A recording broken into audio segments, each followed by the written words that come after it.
हर धर्म का एक समाज होता है।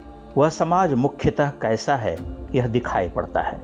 उस समाज को उसके लोकाचार, उसके साहित्य में आप देख सकते हैं। अपवाद कहीं भी होते हैं, किंतु उसकी मूल वृत्ति को उसकी धार्मिक संकल्पनाओं, जीव जगत को देखने समझने की दृष्टि से जाना जा सकता है। सनातनी समाज का साहित्य उसकी धर्म दृष्टि से निर्दिष्ट है। सनातन का मूलाधार जीवन है। वह जीवन को सर्वोपरि रखता है। वह मनुष्य और मनुष्येतर प्राणियों, धरती, आकाश, जल, वायु, अग्नि, पर्वत, वन सब पर लगभग समान रूप से केंद्रित है। वैदिक काव्यों का एक बहुत बड़ा हिस्सा भूमा, आकाश, जल, अग्नि, वन आदि को समर्पित है। रामायण की रचना कैसे प्रारंभ हुई, यह हम सभी जानते हैं। क्रौंच पक्षी की वेदना से वाल्मीकि द्रवित हो उठे। संस्कृत काव्य में भी जीव जगत का भरपूर वर्णन है। आप छोटे छोटे उदाहरणों से इस सत्य की पड़ताल कर सकते हैं। राम जटायु को पितृवत मानते हैं, कपि को भ्राता कहते हैं, कदम्ब वृक्षों से लिपट कर रोते हैं। आज से 1500 वर्ष पूर्व मेघ से अपनी प्रेमिका तक संदेश पहुंचाने का काव्य भी भारत में ही रचा गया। 1500 वर्ष पहले किस सभ्यता में मेघदूतम जैसा काव्य लिखा गया, क्या आप बता सकते हैं? यह साहित्यिक संस्कृति एक नैरंतर्य में चलती रही। लोक भाषाओं में भी जीवन की अभ्यर्थना है, जीवन के गीत हैं। जहाँ भी जीवन के संकेत दिखाई देते हैं, वहाँ काव्य रचे जाते हैं। इसीलिए वर्षा, बसंत और शरद आदि ऋतुओं पर भारत में सर्वाधिक कविताएं मिलती हैं। ग्रीष्म के ताप का वर्णन भी मिलता है, और यह इस बात पर भी निर्भर करता है कि रचने वाले कवि का वितान कितना बड़ा है। तुलसी में जीवन की बहुधर्मा कविताएं हैं। रविंद्रनाथ और सूर्यकांत त्रिपाठी निराला में विपुलता है। चूंकि सनातन सदैव जीवन को सर्वोपरि मानता रहा है, इसीलिए उसके समाज और साहित्य में जीव जगत और उसके अविभाज्य अवयवों की अधिक कद्र है।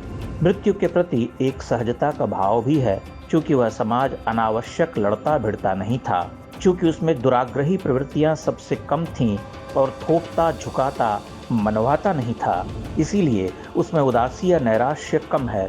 दुख का चित्रण खूब है, पीड़ा धिक्कार भी है, किंतु अंततः आनंद है, जीवन है। पश्चिम या किसी अन्य भाषा के काव्य में, मसलन उर्दू, फारसी आदि में जीवन के इन अविभाज्य अवयवों के प्रति ऐसा उत्कट अनुराग नहीं दिखता। वहाँ प्रेम का संप्रेषण, अलगाव, धोखा, विलाप और अंधकार अधिक है। पश्चिम के रोमांटिक कवियों ने ऋतुओं के गान गाए हैं, लेकिन उस तरह से नहीं जिस तरह से भारतीय काव्य में गाए गए हैं।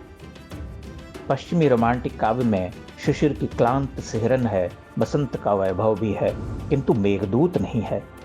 इसे आप बहुत सरलता से समझ सकते हैं कि ज्यों-ज्यों हिंदी कविता अधिक सेक्युलर होती गई, वह मूल संस्कारों से उखड़ती चली गई। हिंदी के अधिकांश बड़े कवि सेक्युलर नहीं थे, उनमें आधुनिकता बोध या मॉडर्निज्म के साथ सनातनी संस्कार भी थे।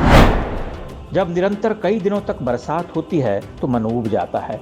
आकाश उदासी को समेटे लटका दिखाई देता है, विषाद हावी हो जाता है। आंखें नीलाकाश खोजने लगती हैं। धूप का एक झिलमिलाता टुकड़ा कहीं किसी वृक्ष की फुनगी को दीप्त करता हुआ दिखाई दे जाए तो मन हर्षित हो जाता है। मन तुलसी को ध्यान धरता है। वर्षा विगत शरद ऋतु आई। इसके बाद अब गालिब को पढ़िए। गमे हस्ती का असद किससे हो जो मर गए इलाज, चम्मा हर रंग में जलती है सहर होने तक। कितना खूबसूरत और अर्थगर्भ है।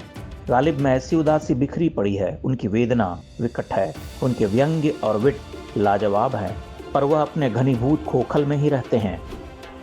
उर्दू कविता में यदा कदा चांदनी गाती है, सूरज कभी शोला सा उठता है, लेकिन वह नदी, पहाड़, वन, वर्षा, खेत, धूप पर निसार नहीं होता।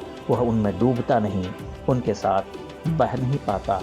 वह किसी हिंदी कवि की तरह यह नहीं कहता, मौन एकाकी तरंगें देखता हूँ यह अनिर्वचनीयता, सोचता हूँ क्या कभी मैं पा सकूंगा इस तरह इतना तरंगी और निर्मल।